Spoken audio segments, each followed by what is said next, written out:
Hey, it's Dr. Amanda with Straightsmile Solutions, straightsmilesolutions.com. I know you haven't seen me in person in a while. That's because I actually had my tongue surgery last week and I've been preparing for it. There's been a lot going on and I'm still really recovering from my tongue surgery. Even just talking to you right now is kind of weird and awkward and a little uncomfortable.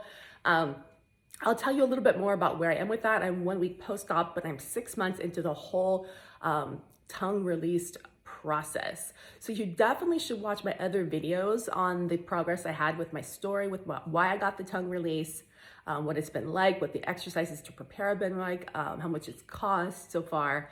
To watch those videos, you can go to my YouTube channel, go to your YouTube channel, put in Straightsmile Solutions. That'll take you to my YouTube channel. Within there, if you scroll down, you're gonna see one playlist called, it'll say like OMT, Myofunctional, Phase 1, and Habits. I don't know, I kind of lumped it all together. And you can kind of flip through and see the videos I had about the tongue release, what it's like to get one as an adult, and kind of how I'm feeling as I go along my journey. So I kind of fell into this, like it wasn't something I had ever known I needed or planned to do. I just was doing some research as to how an oral myofunctional therapist can help your orthodontic cases, because certainly that was something I was always getting stuck on, is I get a patient that clearly had a tongue thrust, was an adult, didn't maybe want to have a fixed habit appliance, wanted to hurry up and get into ortho, and I'm like, whoa, we got to retrain your tongue or we can't do your ortho. And this happens like often, you know, like quite a few patients, and I think it gets overlooked more than you guys know.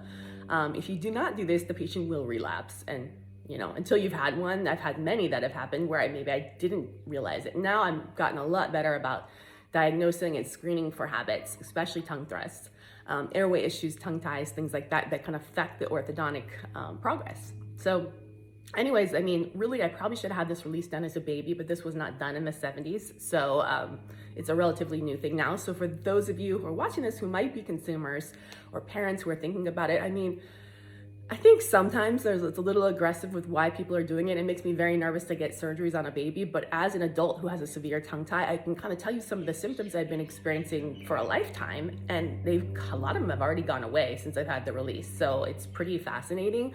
Price point also to get the release as an adult, we're already up to 5 figures. We're up to $10,000 total. I mean, it is not cheap. And I did not get any discounts for being an influencer. I think just because the local doctors who did it and other people, they didn't really know maybe the power that I have. And I wasn't looking to get a discount, you know, that wasn't it. But I really didn't realize how expensive it was going to be up to this point, and very time consuming. Like I know, I definitely feel like they're getting what I paid for, like I'm getting my money's worth, but it's very time consuming, not only going to various appointments, both virtual and in person, but also the exercises I have to do on my end. I mean, I'm a busy person, and I'm not saying I'm any busier than the rest of you, but it's been hard, you know, 3 times a day. Okay, set aside 10 to 15 minutes to do your exercises. So I just have to basically build it into my schedule. Some of the exercises I can do while I'm in the car and stuff like that, or I'm in the shower. Other ones I have to have certain tools and wash my hands and do this and that. But I get scolded a lot by my own team for not doing them right, or maybe not doing them correctly. And, you know, I'm probably no different than any other patient that needs to be compliant. But I mean, they're hard for me. They really are. And even just talking right now, I'm like still super sore after my surgery. But yeah, let me tell you what the surgery was like and kind of post-op what I'm feeling 1 week. I had it, well, 8 days ago. Today's Friday. I had it last Thursday afternoon. But yeah, the surgery was pretty brutal. I had no idea. I went to a local periodontist who specializes in tongue surgeries, tongue releases. I mean, she took it like super seriously. I couldn't even get the surgery scheduled till I could prove to her that my exercises were complete and that I could hold certain exercises for a certain period of time. And then by the time I even got approved, it took another month to get the surgery scheduled. So now we pushed it all the way into June 2022. I kind of had this feeling it was just going to be a quick little snip and a suture. Oh no. It took like almost an hour. And it was so hard because it didn't hurt during the procedure. I mean, she did an awesome job numbing it up, but you have to hold your tongue in certain ways. Like they can't hold your tongue for you, right? So you have to do like this. This is called deep caves.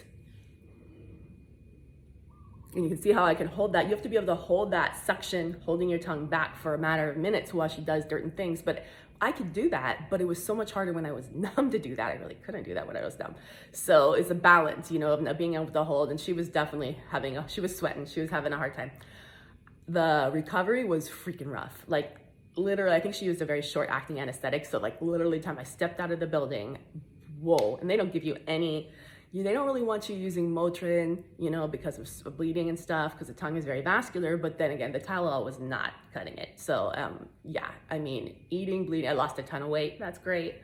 But eating, drinking, bleeding, just being was rough. It was probably one of the worst surgeries I've ever had for being an outpatient surgery. It was not fun. So I recommend that if you get this done, that you take several days off from work. You can't even talk. Like you can that weekend or that 3 or 4 days afterwards, they want you talking, but you're going to talk so funny, as you can see I'm doing, that, I mean, you need to keep that in mind with whatever you're doing that weekend. You're not going to want to be out and about. Definitely not going to be going to parties or anything like that. So it would have been the perfect thing to do during like major COVID because you have to really isolate yourself.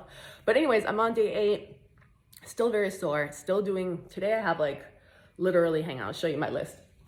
So my OMT has given me like a whole post-op instruction. I won't show it to you guys because it's her proprietary information, but I have exercises I had to do for day 1 through 3, exercises day 4 through 7, exercises day 8 through 14, which is now where I am now. I have to do it 3 times a day, and it probably takes me about 15 minutes. And I can't do them in the car while I'm working. They're actually like require hands and mirrors and stuff like that.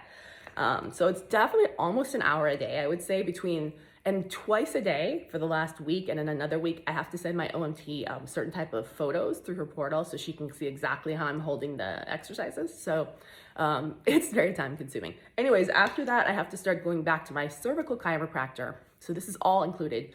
Well, it's all different components, but it's all required because the fascia that connects your tongue to the floor of your mouth, your jaw bones and your neck is all interrelated with your cervical C-spine, you know, C1 through 6.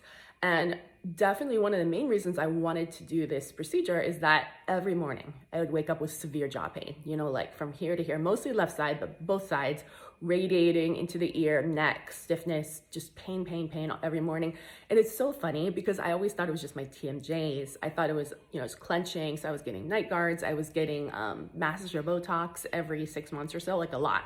And, you know, price point on masseter Botox for the quantity you have to get, I mean, it was like at least $1,000 a couple times a year. So for years and years and years. So I've probably spent 20 grand on just just pain relief masseter Botox for the last decade. I was like, you know what, if I can cut that out, you know how much money this is going to save me. Not to mention just being pain-free. I don't love the idea of injecting, you know, toxins into my face on a regular basis. I mean, yeah, fine for wrinkles and stuff, but the amount you have to get for the masseters is like 4 times more than you have to get just for the regular wrinkles. It's very expensive. So last time I had the masseter Botox series was last year. I mean, we're well over maybe 8 or 9 months. I'll have to check, but it's been a long time. And normally I'm in a lot of pain by now. I haven't had any pain, none, zero. Face, jaw joints, nothing like that. I don't wake up with headaches, migraines. I mean, years and years and years of headaches, gone. I mean, so far. Pretty excited. The other thing I definitely noticed that's different is range of motion of the tongue. Just little things like, I mean, obviously I'm very aware because I've been doing exercises, but you know, like when you're eating something and there's a piece of something that's stuck in your, I don't know, labial, in your cheeks down here or here, certain areas I definitely couldn't get with my tongue. I mean, ever since I knew. So I always know I have to rinse out or whatever. You have to go pick it out. Now my tongue has so much motion. I can, dude, this could have been so useful in college. No, I'm kidding. Sorry, that was terrible. But wow, you know, so much range of motion that I never knew I had of my tongue. It's such a useful organ, right? So, all right, we're getting bad. It's Friday. Next topic. But yeah, that's definitely different. The pain level is definitely different. Other thing I noticed is like, I used to always have stiff neck, you know, especially in the morning, I'd be like cracking my neck, doing this and that. Just had to, you know, just felt stiff. I can't even crack it anymore. There's no more stiff neck. There's not even any pops or anything, which is so weird. Like a lifetime of just getting up in the morning. First thing you do is crack your neck because it feels weird. It feels stiff. Gone. Like there's nothing to crack. If I go like this, it doesn't even make a noise. That's so weird. That definitely have to do with that, you know. So I'm excited to get back to my cervical chiropractor to finish the whole process, which is basically once you've had the release of everything in your tongue, everything is resetting, right, in your neck bones. The reason why it's important to do that is because your neck bones, and I'm saying this probably wrong, if things are malaligned, and I know I sound like a hippy dippy, and I never ever believed in this stuff. I had family members who went to chiros who swore by it. When I started going to the chiro and doing this whole process, I can tell you flat out, sleeping better, feeling more awake during the day, needing a lot less caffeine during the day. Like literally the amount of caffeine I've had has been cut out, you know. A lot of weird things. Also, just like I've always been someone that's always been very, very hungry, you know, and like snacking and like always feeling hungry, especially for sugars and things like that. Weirdest thing happens is that I'm not as hungry anymore. And I don't know whether it's just sleeping better, cortisol levels being better, like not feeling the need to snack. I have literally melted weight off. I mean, if you can't notice if you see me, and I'm not like bragging myself or anything like that, but you hear about these quick fixes, you know, where things happen and, you know, women are getting older and it's so easy to put weight on. And hey, I'm definitely one of those. I was like a size 0 in high school and college. Definitely wasn't one if you see me in the last few years. It just slowly builds up. But it is like first time in my life that I can tell you I'm super healthy, blood work done, everything. It's melting off. So I feel good. I look good. Energy levels are good. Way less pain. I mean, to me, this is like almost like a miracle. And I don't want to say it's going to be like a fixer for you, but as a dentist, you really should be aware of how all this is interconnected and how much you can, you know, when you're screening your patients and they're saying, I've got pain here and this here and that here, and, you know, I don't sleep that well, put the dots together because it could totally just be their tongue, their airway. But you can't just do the clip. It's a whole process. With the cervical chiropractor, it's a specialized chiropractor with an oral myofunctional therapist, again, and with the actual periodontist who does the surgery. And this shouldn't just be someone that does a snip. They should really, really understand the process. And the way I got my periodontist, even though I'm a dentist and we know plenty of periodontists, I got mine from my OMT. My oral myofunctional therapist knew who was recommended for this procedure. So first I went to the OMT, and then the OMT assigned me the right chiropractor and the right periodontist. That's who started the process. And she was like spot on with who she picked. They totally knew what they were talking about. They understood the process. They understood how it was all interconnected. So anyways, I'm super sore now from doing all this talking for 12 minutes. Like my tongue feels like it's gonna fall out of my mouth because it's still very sore. So I'm gonna end this video, but I inspire you. I will do another post-op video maybe in a month or two so you can see how I'm doing. But you can see how I'm doing. Lots of range of motion. Didn't have that before. All right, thanks so much.